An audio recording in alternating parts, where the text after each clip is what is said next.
Mesdames et messieurs, bonjour et bienvenue à vous dans cette nouvelle édition de votre journal de 15 heures. Voici les principaux titres. Le ministre de la Santé a reçu la nouvelle représentante de l'UNICEF à Djibouti. Et enfin, des produits de l'espoir dans le cadre de la lutte contre Ebola. Voilà donc pour les titres. Merci à vous de nous rejoindre. Le ministre de la Défense chargé des relations avec le Parlement, Hassan Omar Mohamed Burhan, a reçu aujourd'hui le nouvel ambassadeur de la Fédération de Russie accrédité en République de Djibouti, Mikhail Golovanov. Cette visite s'inscrit dans le cadre de la tournée de prise de contact du nouvel ambassadeur russe avec les plus hautes autorités du pays. Lors de cette visite, le ministre et l'ambassadeur ont passé en revue les bases de la relation bilatérale et les perspectives de renforcement des liens d'amitié et de coopération entre les deux pays qui se sont félicités des liens d'amitié et de coopération solides unissant les deux pays, réitérant leur détermination à œuvrer en vue de les consolider et les élargir davantage. À cette occasion, le diplomate russe a fait part au ministre de la prochaine organisation du premier forum économique russo-africain qui aura lieu à Sochi en octobre 2019 et auquel participeront plusieurs chefs d'État africains, dont l'éventuelle participation du président de la République Ismaël Omar Guelleh. Le ministre de la Défense chargé des relations avec le Parlement a quant à lui également évoqué plusieurs sujets relatifs au domaine de coopération et a exprimé le souhait partagé de développer un vrai partenariat de développement dans le domaine de la défense. C'était dans les titres. Le ministre de la Santé, Mohamed Warsamadiri, a reçu la nouvelle représentante de l'UNICEF à Djibouti, Melva Johnson, dans le cadre d'une visite de courtoisie. La rencontre s'est déroulée dans le cabinet du ministre en présence du secrétaire général du ministère de la Santé et de nombreux hauts cadres du département de la Santé. Après avoir souhaité la bienvenue à la nouvelle représentante, le ministre a souligné la prestance du développement et du partenariat privilégié qui existe entre le Fonds des Nations Unies pour l'enfance et son département. Dr Mandari a affiché la volonté ferme de l'UNICEF à soutenir les efforts gouvernementaux visant à réduire la morbidité et la mortalité néonatale et infantile. Par la suite, le ministre et Mme Johnson ont donc échangé leur point de vue sur plusieurs sujets cruciaux relatifs à l'extension et à la pérennisation de la couverture sanitaire universelle concernant la santé de la mère et de l'enfant. Répondant donc à l'appel lancé par le président de la République, Ismaël Omar Guelleh, les gardes-côtes djiboutiens ont pris l'initiative de se fournir en chaussures de Rangers issues de la production nationale effectuée par la société djiboutienne Illico. C'est ainsi que le colonel Waïs Omar Bourré, commandant des gardes-côtes, accompagné par 200 officiers, sous-officiers et agents, s'est rendu dans la journée du samedi dernier à Mouloud, où se situe l'usine de production de la société Illico. Ils ont bénéficié sur place d'une visite de l'usine et des explications détaillées sur le site de production et des différents produits que propose la société Illico avant de prendre possession des Rangers acquis par les gardes-côtes djiboutiens. Cette jeune société de production de produits de maroquinerie est la première du genre dans notre pays à pouvoir prendre en charge la production de chaussures de tout type à des quantités industrielles. Les gardes-côtes djiboutiens ont finalement pris possession de leurs commandes de Rangers qui vont désormais être portées par l'ensemble du personnel de l'institution.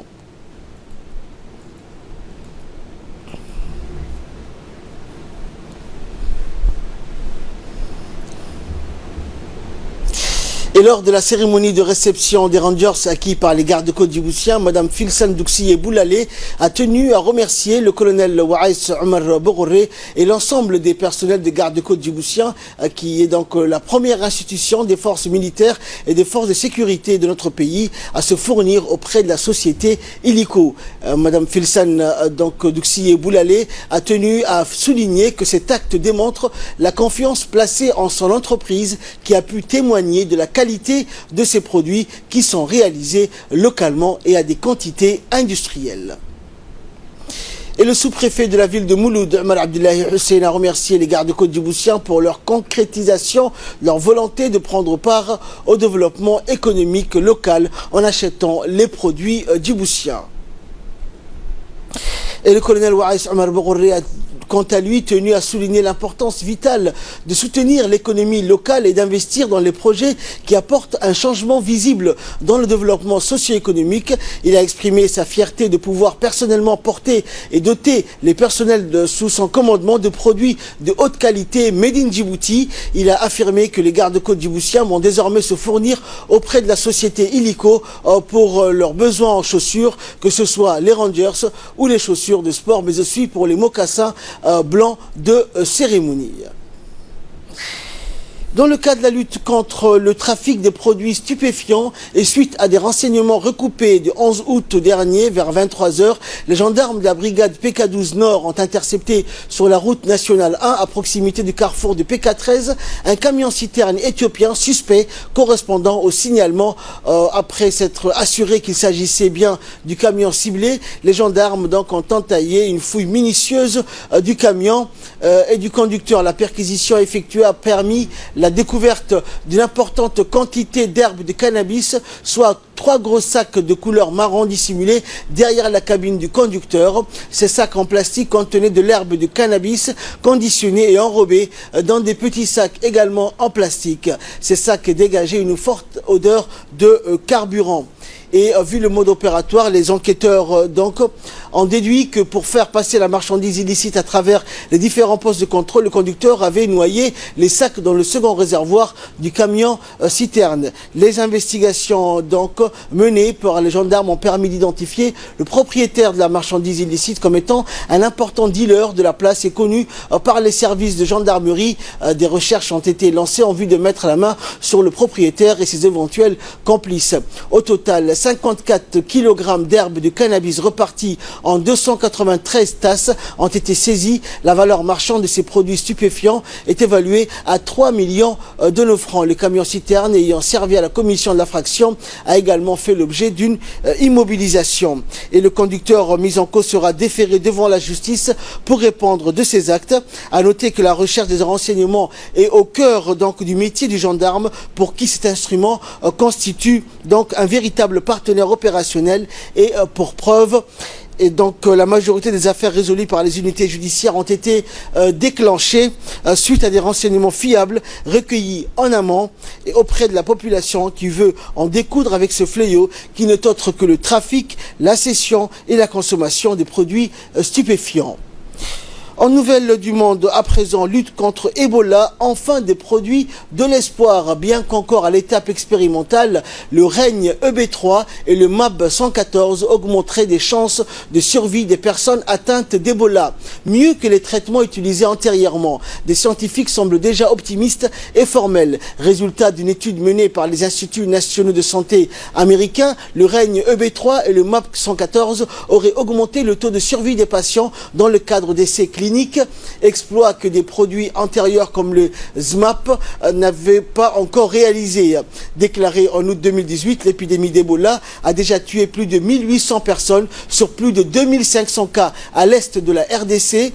En cas d'homologation, après analyse définitive du règne EB3 et du MAP 114 en septembre, l'humanité aurait réalisé un gros coup scientifique de grande et même portée médicale que la découverte en 1921 du vaccin contre la tuberculose.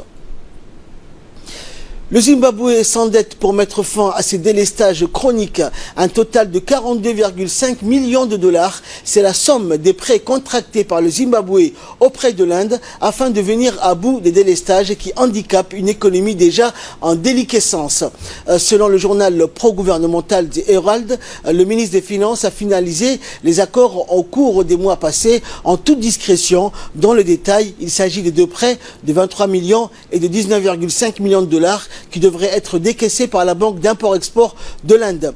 Le Zimbabwe se veut optimiste avec cet appui financier indien. Les travaux de restauration des centrales électriques de Bulawayo et de Angwe prendront de l'ascenseur et permettront aux entreprises de fonctionner normalement. Arrivé au pouvoir après le départ sous la pression de la rue de Robert Mugabe, Emerson Mnangagwa s'est engagé donc à restaurer l'économie en berne en attirant les investisseurs et luttant de manière efficiente contre la corruption. Et enfin, incendie, déforestation, les poumons verts du globe sont en danger. La taïga et la forêt amazonienne, les deux poumons verts de la planète, sont plus menacés que jamais.